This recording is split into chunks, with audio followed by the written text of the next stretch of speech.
But first, wildfires are burning across a big section of the country and have been for weeks. Fires are a problem, as we know, most summers, but the severity and the scope of what is happening in the west and southwestern U.S. this year is posing big problems for officials, for residents, and for firefighters on the line. And as Miles O'Brien reports, climate change may be magnifying the problem in California and elsewhere. Facing high winds and triple-digit temperatures, firefighters are battling rapidly expanding wildfires across California. In some places, mass evacuations are underway as authorities race against the clock to save lives and property. Like I said, we At a local television station in Northern California, the anchors became part of the story. We've been here live, and right now we're being evacuated. That's why we are kind of closing out right now. Yes. We are going to leave the station because it is now unsafe to be here. One big blaze, known as the Carr Fire, crossed over the Sacramento River into Redding, a city of 91,000. 2 firefighters were killed, at least 65 homes destroyed. Chris Anthony is a division chief with CAL FIRE. You see these large and very damaging fires that travel extremely fast and have huge impacts on communities throughout the state. The trends are clear that fires are increasing in size and severity, as well as with the destructive nature of the fires as well. Mandatory evacuations expanded as high temperatures and dry conditions made it easier for wildfires to spread across the central and southern sections of the state.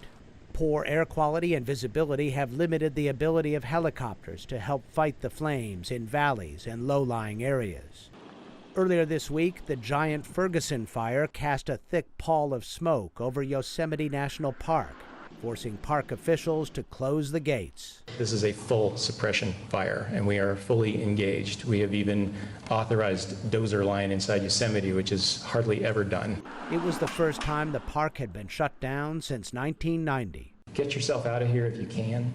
3,400 firefighters are on the Ferguson fire lines just 2 miles outside the park. We're very, very dependent on tourism, just like the rest of the community, and this is our peak season. And in Southern California, the relentless Cranston fire, which started on Wednesday, exploded overnight. It has forced thousands to flee mountain towns 100 miles east of Los Angeles. When we left, it was the last minute yesterday afternoon, about 1:30, that we finally left, and my husband was taking pictures of the flames coming forward, and he said, it's time to go.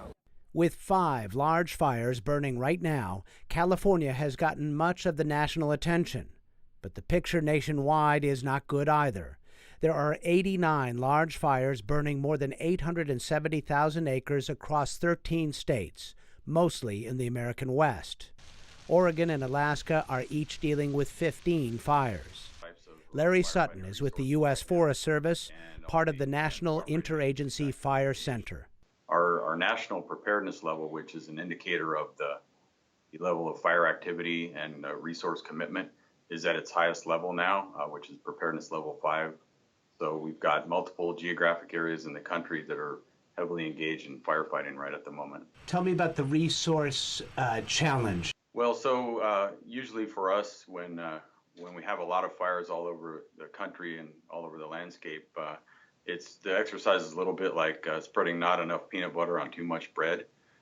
We have a lot of resources to commit, but once we have a certain level of activity, it becomes all about prioritization of resource allocation. Scientists say there are many factors at play here, including human encroachment deep into forests that are prone to burn naturally, and years of aggressive fire suppression that has greatly increased the available fuel.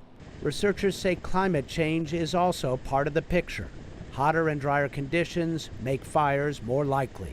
They say all of this is a perfect storm that leads to much bigger fires that are much harder to contain. Park Williams studies climate and ecology at the Lamont Doherty Earth Observatory of Columbia University. The place where we really see a strong link between climate change and increased fires in forests.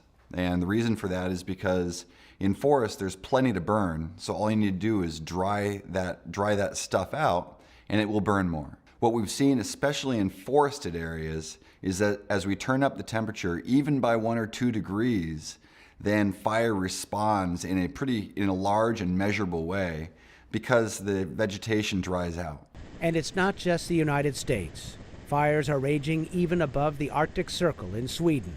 And earlier this week in Greece, a fast-moving wildfire killed more than 80, injured dozens, and destroyed more than 500 homes.